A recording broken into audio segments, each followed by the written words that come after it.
Frank McCain dies. Help start sit-in movement at Greensboro lunch counter. By Jeff Tiberi. Newscast. Background. The sit-in, an act of civil disobedience and nonviolent protest, can be effective for several reasons. It attracts attention, sometimes to a situation that the general public does not realize is a great problem. The establishment that is targeted may gain adverse notoriety and suffer economic hardship due to lost business. Finally, the demonstrators themselves can stir up sympathy as a result of their restraint and respectful conduct. About the reporter. The interviewer, Jeff Tiberi, grew up in Wayland, Massachusetts, and says that he first started asking strangers questions when he was 2 years old. He has a degree in broadcast journalism and lives in North Carolina, where he is the Capitol Bureau Chief for the North Carolina Public Radio Station, WUNC. Among numerous honors, Tiberi has won 4 regional Edward R. Murrow Awards. In 1960, Franklin McCain was a product of his environment, an intelligent young man from a middle-class upbringing, confident, defiant, and contemplative, as described by friend Joseph McNeil, who was one of those other 4 teenagers. Frank McCain is a mountain of a man who has enormous strength and resolve. He won't be moved easily, but when he commits to something, it's go. Franklin Eugene McCain was born January 3, 1941, in Union County, North Carolina. He spent his childhood in Washington, D.C., lived briefly in Greensboro as a teenager, and graduated from Eastern High School in the nation's capital before returning to the state to attend A&T. There he met McNeil and 2 other young men, all of whom believed they could bring about social change. Change does not happen top-down. Change happens bottom-up. Duke professor William Chafe wrote extensively about the sit-in movement in civil rights era. Early in his second semester, McCain, McNeil, and friends David Richmond and Ezell Blair Jr. decided it was time to act. McCain recalled his feelings with NPR decades later. I certainly wasn't afraid. And I wasn't afraid because I was too angry to be afraid. The men planned to go into the downtown Greensboro Woolworths and ask for service at the all-white lunch counter. If I were lucky, I would be carted off to jail for a long, long time. And if I were not so lucky, then I would be going back to my campus in a pine box. On February 1, 1960, McCain and his classmates walked into the store, purchased some items, and then walked over to the segregated counter. 15 seconds after I sat on that stool, I had the most wonderful feeling.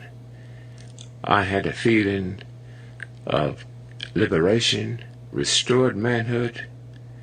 I had a natural high, and I truly felt almost invincible. He hadn't even asked for service. When McCain and the others did, they were denied. A manager told them they weren't welcome. A police officer patted his hand with his nightstick.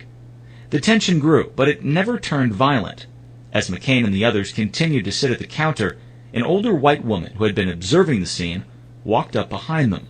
She whispered in a calm voice, "Boys, I am so proud of you."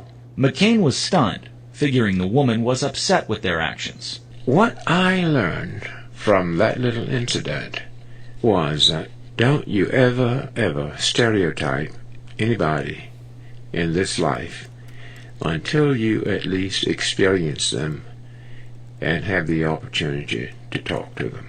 Woolworths closed early that afternoon, and the 4 men returned to campus with empty stomachs and no idea about what they had just started. The next day, another 20 students joined them, and 300 came out by the end of the week. Word of the sit-in spread by newspapers, and demonstrations began in Winston-Salem, Durham, Asheville, and Wilmington. Within 2 months of the initial sit-in, 54 cities in 9 different states had movements of their own. Again, Professor Chafe. There's no way of imagining Birmingham or the March on Washington without the sit-ins. They essentially trigger a civil rights revolution. Following the initial sit-in, McCain participated in negotiations between student protesters, Woolworths management, and the Human Relations Commission. The Greensboro lunch counter desegregated 6 months later. These were not stars. These were not charismatic figures. But because they were who they were and came out of the families they came out of and had the teachers they had, the ministers they had, the youth groups they had, they were the ones who could move forward and make this huge difference. McCain graduated from A&T with a degree in chemistry and biology. He married Betty Davis, a graduate of nearby Bennett College, who had also participated in the sit-ins. They had 3 sons and settled in Charlotte. There, McCain spent more than 3 decades working for the Celanese Corporation as a chemist. He remained active in civil and community groups as well as the NAACP. Initially, McCain and the other men were known as the A&T Four because what they did was viewed as so controversial. In time, the city adopted them as their own, and today they're more commonly known as the Greensboro Four. If there's something that you want to do in your heart, you know that it needs to be changed, modified, or turned upside down, go ahead and do it. Don't follow your head. Don't follow your heart. Follow your gut. McCain's seminal moment came before he turned 20, and his actions were celebrated for the rest of his life. North Carolina A&T honored the men with a statue outside their freshman dormitory. And 50 years after McCain had that feeling of invincibility, a civil rights museum opened where the Woolworths once operated. Jeff Tiberi, North Carolina Public Radio, WUNC.